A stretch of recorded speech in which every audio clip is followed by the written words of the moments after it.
Hello दोस्तों, मैं Manish sir आप सभी को स्वागत करता हूं। कैसे हैं आप सब? उम्मीद है सारे मस्त होंगे और स्वस्थ होंगे। दोस्तों, आज की क्लास में रीजनिंग के टॉप 10 क्वेश्चन को शामिल किए हैं जो आपके एग्जाम के पॉइंट ऑफ व्यू से काफ़ी ज़्यादा महत्वपूर्ण हैं। सारे प्रश्न सिलेक्टेड और इम्पोर्टेंट लिए गए हैं जो आपके एग्जाम में बार बार रिपीट करते हैं। इस तरह के प्रश्न आपके आगामी एग्जाम में भी देखने को मिलेंगे।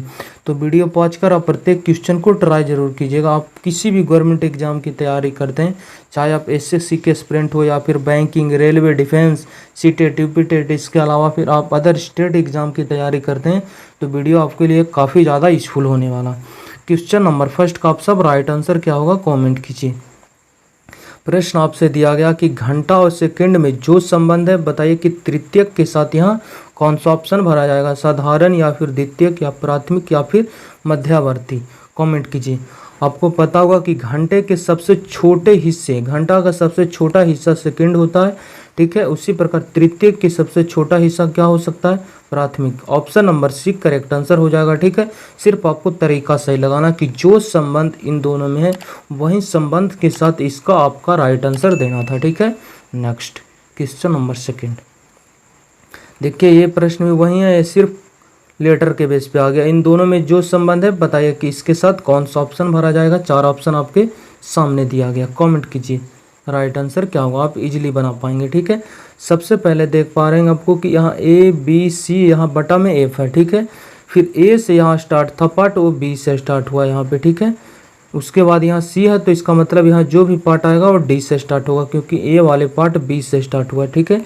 उसके बाद फिर अगला में क्या संबंध है, ए बी सी, अगर इन तीनों को आपस में ऐड करते हैं पोजीशन, ए 1 नंबर पे आता है, बी 2 नंबर पे, सी 3 नंबर पे।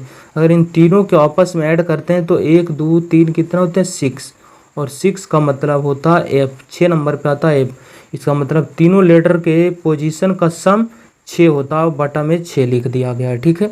उसी प्रकार ए से स्टार्ट हुआ था, बी से स्टार्ट हो गया, बी सी डी, सारे लेटर का पोजीशन जोड़िएगा तो कितना होता है, बी 2 नंबर पे, सी 3 नंबर पे, डी 4 नंबर पे। ऐड कीजिएगा सारे को 9 होगा, और 9 में स्थान पे आता आई, आई यहाँ पे प्रेजेंट है। इसका मतलब बटा में जो भी आया तीनों लेटर का सम आया है, ठीक है। यहाँ भी देखिएगा, अगर तीनों को जोड़िएगा तो 12 हो जाएगा, 3 4 7 7 5 12, यहाँ 12 प्रेजेंट है। स्टार्ट होगा किससे, एक लेटर आगे से, सी से आगे जाइएगा 3 लेटर तो डी होगा, उसके बाद फिर ई होगा, उसके बाद फिर एफ होगा, और बटा में क्या आएगा, डी ई एफ। तो सबसे पहले मेरा आना चाहिए 2 ऑप्शन में मैच कर रहा।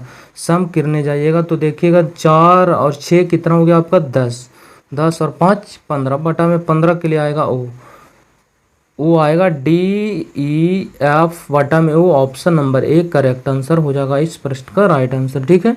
सिर्फ आपको तरीका को समझना, लेटर का पोजीशन आप ए से जेड तक कन्फर्म याद कर लीजिए, काफ़ी आपको हेल्प करेगा। क्वेश्चन नंबर थर्ड करा, अंग्रेजी वर्णमाला में कौन सा अक्षर बाएं से 14वें के दाएं 5वां होगा। मतलब यहाँ उलटने पलटने की बात नहीं की गई, अंग्रेजी वर्णमाला में कौन सा अक्षर बाएं छोर से, मतलब जैसे देखिए अंग्रेजी वर्णमाला ए से स्टार्ट होता है, बी सी डी, इसी प्रकार आगे ए से कहाँ तक गया है, जेड तक गया, एक्स वाई जेड। तो ये पूछ रहा है आपसे प्रश्न, कह रहा अंग्रेजी वर्णमाला अक्षर में एक बात आप जान लीजिए, ए वाले पार्ट आपका क्या होता है, लेफ्ट, ठीक है, लेफ्ट जिसे हम बाएं बोलते हैं, और जो जेड वाले पार्ट होता है इसे राइट बोलते हैं, दायां वाला पार्ट, ठीक है। ये वाला आपका बायां पार्ट हो गया। ए से अगर इधर जाइएगा तो आपको मतलब बाएं से इधर जा रहे हैं, ठीक है। अगर जेड से स्टार्ट करते हैं इसका मतलब आप दाएं से आप स्टार्ट कर रहे हैं, ठीक है। प्रश्न आपसे पूछा गया है कि कौन सा अक्षर अंग्रेजी वर्णमाला में बाएं छोर से 14वें, बाएं का मतलब ए से, मतलब बाएं छोर से 14वें स्थान पर कौन, उसके बाद बोला है 14वें के बाएं, मतलब व्यक्ति, अगर इधर आप जा रहे हैं, इसका फिर आपका फेस किधर है, ऊपर की तरफ, ठीक है। इधर आप जा रहे हैं तो इसका बाएं फिर से बैक आइएगा, इधर जा रहे हैं तो इसका मतलब दाएं जा रहे हैं। व्यक्ति पहले बाएं से गया है 14वें स्थान पर, चलिए ठीक है, 14वां स्थान पे आ गया। उसके बाद बोला फिर से 14वें के बाएं, मतलब फिर से बैक, मतलब जब सेम आता है, लेफ्ट लेफ्ट आता तो आपस में क्या होता, माइनस, लेफ्ट राइट रहता तो फिर हम सम करते हैं, राइट राइट रहता है तो फिर हम माइनस करते हैं, और राइट लेफ्ट रहता तो हम प्लस करते हैं। जब सिंबल सेम आता तो माइनस करते हैं, ठीक है। लेफ्ट लेफ्ट सेम है इसलिए माइनस होगा, जब दो अपोजिट लेफ्ट राइट आता है तो सम हो जाता। और माइनस हमेशा जानिए लेफ्ट लेफ्ट रहेगा तब होगा, राइट राइट रहेगा तब। तो यहाँ देखिए बाएं बाएं दोनों क्या है, सेम है, इसका मतलब दोनों में माइनस होगा। इसका मतलब बाएं से 14 गए हैं, फिर बाएं 5 में, मतलब फिर से पीछे, मतलब माइनस आना है। तो पहले बाएं कितना गए, 14वें स्थान पर, फिर बाएं 5वें, 14वें के 5 स्थान फिर पीछे, मतलब 5 इसमें माइनस कीजिएगा तो 14 में 5 गया 9। और 9वें स्थान पर जानते होंगे कौन से लेटर आता, आई, मतलब फर्स्ट से 9वें स्थान पे आई लेटर आएगा मेरा, ठीक है। और आई कौन ऑप्शन में, ऑप्शन नंबर ए में, option number A correct answer हो जाएगा इस प्रश्न का राइट आंसर, ठीक है। इस चारों नोट को आप नोट कर लीजिए। अगर सेम आता तो माइनस करेंगे, दो अपोजिट आता तो सेम सम करेंगे। अगर यहाँ रहता बाएं छोर से 14वें के दाएं, बाएं के जगह दाएं रहता, इसका मतलब लेफ्ट राइट, इसका मतलब सम कर देते हैं। 14 में 5 को जोड़ देते हैं 19, 19वें स्थान पे एस आता है, मेरा एस आंसर हो जाता है, ठीक है। नेक्स्ट क्वेश्चन नंबर 4, एक श्रृंखला चलाया गया है, बताइएगा इस श्रृंखला का राइट आंसर क्या होगा। पहले सीरीज को आपको देखना पड़ेगा, सीरीज के साथ क्या चल रहा है। देखिएगा 3 से हो गया 15, 15 से हो गया कितना 35, 35 से हो गया 63, 63 से हो गया जाकर आपका 93। कमेंट कीजिए। मल्टीपल्स अगर चेक कर ले जाइएगा तो 3 से 15 पे जाने के लिए आपको 3 5 15 5 बार मल्टीप्लाई करना पड़ेगा। नेक्स्ट देखिएगा 15 से 35, 15 दूनी 30 और 5 35, कुछ भी सीक्वेंस यहाँ नज़र नहीं आ रहा। 5 गुना हो गया, फिर 2 गुना हो के फिर 5 ऐड हो गया। इसका मतलब इसके सीक्वेंस के बेस पे अब यहाँ 35 से 63 पे जाने के लिए 35 दूनी 70, 2 गुना करके आपको फिर 7 माइनस करना पड़ेगा। मतलब यहाँ मल्टीपल के बेस पे आपका आंसर इजीली नहीं निकलेगा। तो फिर आप डिफरेंस ले लीजिए कितना जोड़कर अगला नंबर लिखा गया। अगर देखिएगा 3 से आपको 15 पे जाने के लिए कितना ऐड करना पड़ेगा, तो देख लीजिए 12 3 15, इसका मतलब 12 ऐड करना पड़ेगा, ठीक है। नेक्स्ट 15 से 35 पे जाने के लिए 15 15 30 5, उधर 20 ऐड करना पड़ेगा। नेक्स्ट की अगर बात करें 20 35 से आपको 63 पे जाने के लिए कितना ऐड करना पड़ेगा, डिफरेंस ले लीजिए 8 5 13 हो जाएगा, 8 यहाँ हो जाएगा, यहाँ फिर 5 में से 2 28 का डिफरेंस है यहाँ, मतलब 28 जोड़ना पड़ेगा। नेक्स्ट नंबर में देखिएगा 63 से 93, डिफरेंस कितने का है, 9 में से 3 गया 6, 9 में से फिर 6 गया 3, 36 का डिफरेंस है, ठीक है। तो नेक्स्ट क्या आएगा जो आपको पता करना है। तो यहाँ देख पा रहे हैं 12 और 20 में 8 का डिफरेंस है, 20 और 28 में 8 का डिफरेंस है, 28 और 36 में 8 का डिफरेंस है। इसका मतलब फिर 36 में 8 ऐड करेंगे तो 36 और 8 कितना हो जाएगा आपका 44। इसका मतलब फिर से 99 में 44 ऐड कीजिएगा तो 143। Option number B correct answer हो जाएगा इस प्रश्न का राइट आंसर, ठीक है। उम्मीद करते हैं आप क्वेश्चन को बना पाएंगे। क्वेश्चन नंबर 5, लुप्त संख्या ज्ञात कीजिए, मिसिंग नंबर का प्रश्न है। यहाँ पे आपको एक लुप्त संख्या भरना है, कौन सा ऑप्शन भरा जाएगा। यहाँ पे बीच वाले नंबर लार्ज आपको दिखाई दे रहा होगा, मतलब इस छोटे नंबर्स को आपस में कुछ भी संबंध बनाइए कि मेरा 30 आ जाए। यहाँ भी चारों नंबर्स को आपस में कुछ कीजिए स्मॉल नंबर को कि ये बिग लार्ज नंबर मेरा आ जाए 54, ठीक है। फिर आपको तरीका समझना है कि क्या यहाँ सीक्वेंस ऑर्डर हम लगाएंगे कि मेरा आंसर फर्स्ट आ जाए। तो अगर इन सारे नंबर्स को आपस में मल्टीप्लाई करेंगे तो 4 तिया 12, 12 दूनी 24, एकम 24, 24 से तैयार गया है। तो 24 प्लस का 6 कीजिएगा तो आपको 30 मिल जाएगा, ठीक है। यहाँ देखते हैं तो 5 6 20, बीतिया 60, यहाँ ही आए तो 60 मिल गया। फिर 60 गुने फिर 2 कीजिएगा 120 और फिर 6 जोड़िएगा 126, काफ़ी बड़ी संख्या चला गया। इसका मतलब ये नंबर्स को आपस में मल्टीप्लाई करके आपका आंसर निकलने वाला नहीं है। फिर आप अलग तरीका सोचिए, अगर इन सारे नंबर्स को स्क्वायर करके ऐड कर देते हैं तो क्या मेरा 30 आ रहा है या फिर नहीं, जो देख लीजिए। देखिएगा 4 का स्क्वायर 16, 16 और 9 कितना हो जाएगा आपका 16, 9 जाकर हो गया 25, 25 और 2 का स्क्वायर 4, 25 और 4 29 और 1 का स्क्वायर 1, 29 और 1 30, 30 मिल गया यहाँ। चलिए ठीक है। 5 का स्क्वायर 25, 25 और 4 का स्क्वायर 16, 25 और 16 41, 41 और 3 का स्क्वायर 9, 41 9 50 और 2 का स्क्वायर 4, 50 4 54 मिल गया यहाँ भी। मतलब कुछ नहीं था, सिर्फ जो चारों भाग पे छोटी संख्या थी उसका स्क्वायर करके सम जोड़कर बीच में नंबर लिखा गया। तो इसका क्या आंसर हो जाएगा 6 का स्क्वायर 36, 5 का स्क्वायर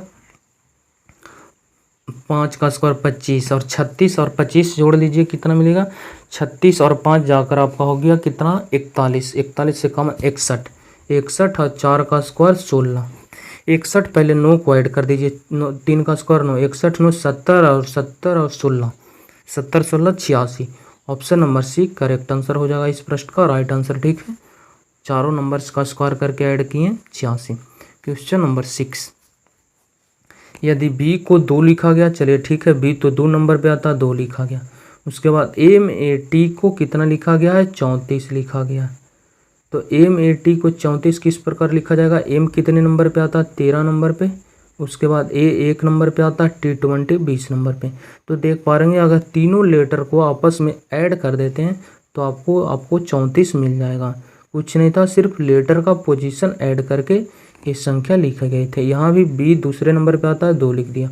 इन तीनों लेटर को सम आपस में किए, 34 मेरा आ गया। इसका मतलब मेरा राइट आंसर जो भी होगा इन सारे का लेटर का पोजीशन ऐड करना पड़ेगा। ठीक है, जे कितने नंबर पे आता है, 10 नंबर पे।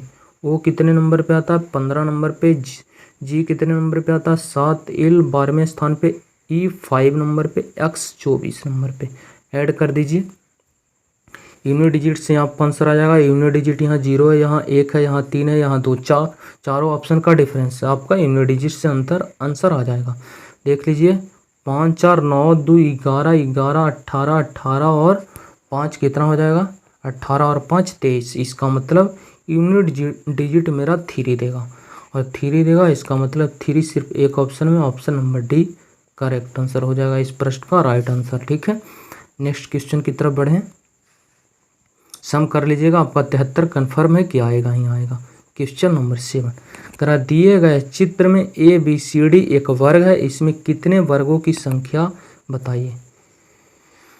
मतलब ये छोटे छोटे पार्ट को भी आपस में ऐड कर रही है कि टोटल कितने इसमें वर्ग हैं जो आपको बताना। उसके बाद फिर इन चारों को ऐड कीजिएगा तो एक वर्ग बनेगा, फिर इन चारों को ऐड कीजिएगा एक वर्ग बनेगा, फिर इन चारों को, फिर इस चारों को। इस प्रकार कितने वर्ग इसमें बन रहे हैं जो आपको कमेंट करना है। ठीक है, राइट आंसर। जब भी इस तरह के फिगर आपके एग्जाम्स में देखने को मिले, आपसे एग्जाम्स में पूछे जाएंगे कि इसमें कितने वर्ग हैं, तो रो और कॉलम में कितने पार्ट हैं जो आप पहले गिनती कर लीजिए। जैसे देखिएगा यहाँ 1 2 3 4, इस पार्ट में टोटल कितने हैं, 4 पार्ट हैं। नीचे में देखिएगा ये आपका 1 हो गया, ये 2 हो गया, ये 3 हो गया, ये फिर जाकर आपका 4 हो गया। उसके बाद कुछ नहीं करना है, फिर दोनों को लास्ट से मल्टीप्लाई करते चल जाना। इसका लास्ट कितना, 4 है, इसका लास्ट 4। इन दोनों नंबर्स को आपस में मल्टीप्लाई कर दीजिए। 4 चौक कितना हो गया, 16 कर दिए। उसके बाद फिर एक एक नंबर को छोड़कर, 4 को 1 छोड़िएगा 3 आएगा। यहाँ से 4 बैक जाइएगा, 3 का फिर 3 में मल्टीप्लाई होगा, 3 का 3 में मल्टीप्लाई, 3 3 9। उसके बाद फिर एक एक नंबर पीछे जाइए, फिर 2 का मल्टीप्लाई कीजिए, 2 2 4, 2 दूनी 4। उसके बाद बच गया कितना, 1 1 में मल्टीप्लाई होगा, दोनों का 1 1 कॉमन बच गया, 1। फिर सारे नंबर्स को आपस में ऐड कर दीजिए। ठीक है, जो ऐड कीजिएगा 5 14 14 और उसके बाद 6 कितना हो जाएगा, 20। कैरी चला जाएगा, 1 2 1 और 2 3, इसका मतलब 30। Option number D correct answer हो जाएगा। इस पार्ट में टोटल 30 कितने हैं, स्क्वायर वर्ग हैं। सबसे पहले आपको रो और कॉलम में गिनती कर लेना है। ठीक है, उसके बाद लास्ट से मल्टीप्लाई कीजिए। इसका लास्ट 4, इसका लास्ट 4, चारों का मल्टीप्लाई किए। उसके बाद इसमें से एक पीछे गए, इसमें से एक पीछे गए, फिर इन दोनों को आपस में मल्टीप्लाई किए, 3 3 9। फिर इससे एक पीछे गए 2, इससे फिर एक पीछे गए 2। इन दोनों नंबर्स को आपस में मल्टीप्लाई किए, 2 दूनी 4। फिर एक बच गया, दोनों का कॉमन 1, यहाँ ऐड कर दिए। 16 9 25 29 1 30। Option number D correct answer है। क्वेश्चन नंबर 8, बताइए आपके मिरर से रिलेटेड प्रश्न। क्वेश्चन नंबर 8 काफ़ी बार पूछे गए हैं प्रश्न। आपको इस तरह के फिगर ना देकर आपको अलग फिगर दे दिया जाएगा, या फिर आपको इफिन लेटर दे दिया जाएगा, उसको आपको बताना पड़ेगा कि कौन सा ऑप्शन यहाँ पे राइट आंसर दर्पण प्रतिबिंब का बनेगा। तो देखिएगा, मिरर आपको किधर धरा गया है, लेफ्ट में। हमेशा बोलते हैं लेफ्ट या राइट में मिरर हो, उसका प्रतिबिंब में कोई प्रभाव नहीं पड़ेगा। ठीक है, इसका मतलब मिरर लेफ्ट या फिर राइट में धरा गया है, इसका मतलब ये मिरर इमेज का प्रश्न है। अगर टॉप या फिर बॉटम में मिरर रहता तो ये वाटर इमेज का प्रश्न माना जाता, पर मिरर है लेफ्ट में, इसका मतलब मिरर इमेज का ये प्रश्न है। और मिरर इमेज का कॉन्सेप्ट कहता है M for mirror, I for image, दर्पण प्रतिबिंब, मिरर इमेज। मिरर इमेज कहता है जो बायां वाला पार्ट रहेगा उसे हम दायां दिखाएंगे, और जो दायां वाला पार्ट रहेगा उसे हम बायां दिखाएंगे, मिरर का था, ठीक है। लेफ्ट वाले पार्ट राइट जाएगा और राइट वाले पार्ट लेफ्ट आएगा, और ऊपर और नीचे में चेंज नहीं होगा, ठीक है। ऊपर है जो ऊपर रहेगा सिर्फ, नीचे वाले नीचे रहेगा, सिर्फ लेफ्ट राइट में चेंज हो। तो देखिए ऊपर वाला पार्ट ऊपर ही रहेगा, लेकिन ये जो बायां है वो किधर आपको दायां दिखाई देना चाहिए, ऊपर ही रहेगा, लेकिन बायां है वो दायां में रहना चाहिए। और दायां ऊपर की तरफ इधर नहीं है, इसलिए इस ऑप्शन को हम गलत कर दें। यहाँ दाएं की तरफ ऊपर है, यहाँ भी दाएं की तरफ ऊपर है, इसका तो पार्ट ही नीचे कर दिया। ऊपर और नीचे में अभी बोले हैं चेंज नहीं होगा, लेकिन ऊपर वाले पार्ट को यहाँ नीचे कर दिया, इसलिए इसके बेस पे ये ऑप्शन आपका गलत हो गया। दो ऑप्शन क्या हो गया आपका गलत। उसके बाद दो ऑप्शन अभी भी आपके बच रहे हैं। उसके बाद फिर आप कहा लीजिएगा ए वाले पार्ट नीचे है पर दाएं है वो बाएं आएगा, यहाँ भी दाएं है बाएं है, यहाँ भी बाएं है, इसके बेस पे आपका आंसर नहीं आया। ये आप देख पा रहे हैं ए वाले कॉर्नर जो दाएं से गया है इधर बाएं की तरफ, ये दाएं वाले कॉर्नर पर था, वो बाएं वाले कॉर्नर से मेरा जाना चाहिए फिगर में। तो देखिएगा बाएं से दाएं की तरफ जा रहा है, यहाँ पे बाएं से बाएं ही छोड़ दिया, इसलिए ए ऑप्शन गलत हो गया। सिर्फ लेफ्ट राइट आपको चेक करना। ए वाले फिगर हम देख पा रहे थे तो दाएं से बाएं की तरफ गया, देखिए दायां से कॉर्नर से उठ कर गया बाएं, तो फिर बाएं से मेरा दाएं जाना चाहिए, उलटना चाहिए, जो कि ऑप्शन नंबर बी में नज़र आ रहा है। ऑप्शन नंबर बी इसका सही प्रतिबिंब बनेगा। Question number 9। सीता एक बिंदु से चलना प्रारंभ करती तथा उत्तर की ओर 2 किलोमीटर जाती है और अपने दाएं मुड़कर 2 किलोमीटर चलती है और पुनः अपने दाएं मुड़ती है और चलती है। अब उसका मुंह किस दिशा में है। डायरेक्शन का प्रश्न आ गया, आपको ईस्ट वेस्ट नॉर्थ साउथ आपको पता होना चाहिए, ठीक है। देखिए सबसे पहले आपको मानचित्र में ऊपर वाले पार्ट को हम बोलते हैं उत्तर नॉर्थ, नीचे वाले साउथ को हम साउथ बोलते हैं, नीचे वाले पार्ट को इधर होता है आपका ईस्ट, पूरब जिसे बोलते हैं, इसे बोलते हैं वेस्ट पश्चिम। अब प्रश्न को पढ़िए, आपका आंसर इजीली निकल जाएगा। सीता एक बिंदु से चलना प्रारंभ करती तथा उत्तर की ओर 2 किलोमीटर चलती है। उत्तर अभी बोले ऊपर की तरफ, मान लीजिए आपका स्टार्टिंग पॉइंट है, यहाँ से चलना प्रारंभ किया और 2 किलोमीटर उत्तर की तरफ चला, 2 किलोमीटर चला दिए उत्तर की तरफ। नेक्स्ट पॉइंट को पढ़िए, नेक्स्ट पॉइंट कह रहा है आपका और अपने दाएं मुड़ती है और 2 किलोमीटर चलती है। दाएं मुड़ा, इसका मतलब दाएं का मतलब समझ जाइए, जब भी आपको दाएं मुड़ने के लिए बोलेगा तो आप घड़ी की दिशा में मूव कर जाइए, ठीक है। अगर आपको बाएं मुड़ने के लिए बोल रहा है तो घड़ी के विपरीत आप मूव कर जाइए। आपको बोला है वह अपने दाएं, दाएं मुड़कर मतलब राइट, ठीक है, दाएं का मतलब राइट, और यहाँ से आपको राइट जाने का मतलब इस प्रकार घड़ी की दिशा में आप जाइएगा, मतलब नीचे की तरफ आपको जाना। इसका मतलब आप इधर मूव करेंगे, कितना 2 किलोमीटर, राइट इधर हो जाएगा आपका। इधर क्यों हुआ, क्योंकि यहाँ से आपको घड़ी की दिशा में राइट जाना है, राइट का मतलब घड़ी की दिशा में इस प्रकार मूव करेगा, इसीलिए इसका फेस जाएगा इधर राइट। अगर यहाँ बोलता कि बाएं मुड़कर 2 किलोमीटर तो बाएं अभी बोले घड़ी के विपरीत, इसका मतलब इस वाले पार्ट में आप आते हैं, पर आपको बोला है राइट। नेक्स्ट पॉइंट को पढ़िए, नेक्स्ट पॉइंट आपसे बोला गया है क्या, और पुनः अपने दाएं मुड़ती है और चलती है। दाएं का मतलब अभी बोले जो भी पॉइंट है, यहाँ पे व्यक्ति आ चुकी है सीता, यहाँ से फिर घड़ी की दिशा में मूव करने का मतलब इस प्रकार मूव करिएगा, और इस प्रकार मूव करने का मतलब नीचे की तरफ आइएगा, राइट दाएं। दाएं मुड़ी है और चलती है, कितना चला वो नहीं बताएगा, सिर्फ दाएं मुड़ा, इसका मतलब दाएं का मतलब यहाँ से घड़ी की दिशा में, इसका मतलब नीचे जाएगा फेस। उसके बाद बोला अब उसका मुख किस दिशा में, किस दिशा में डायरेक्शन है, देखिए नीचे की तरफ, हम नीचे की तरफ क्या है साउथ, इसका मतलब उसका फेस दक्षिण की तरफ है। Option number C correct answer हो जाएगा इस प्रश्न का right answer. Next question number 10। इनमें कौन सारे कीट मक्खियाँ तथा कुत्ता के बीच संबंध को दर्शाता है, बताइएगा। ये भी आपके एग्जाम में मैक्सिमम बार पूछे गए प्रश्न, इसे भी आपको नज़र में रखना पड़ेगा। लास्ट क्वेश्चन है आज का, कमेंट कीजिए। आप सब जानते हैं कि मक्खी कीट के अंतर्गत आता है, ठीक है, सारे के सारे मक्खियाँ कीट के अंदर आएगा।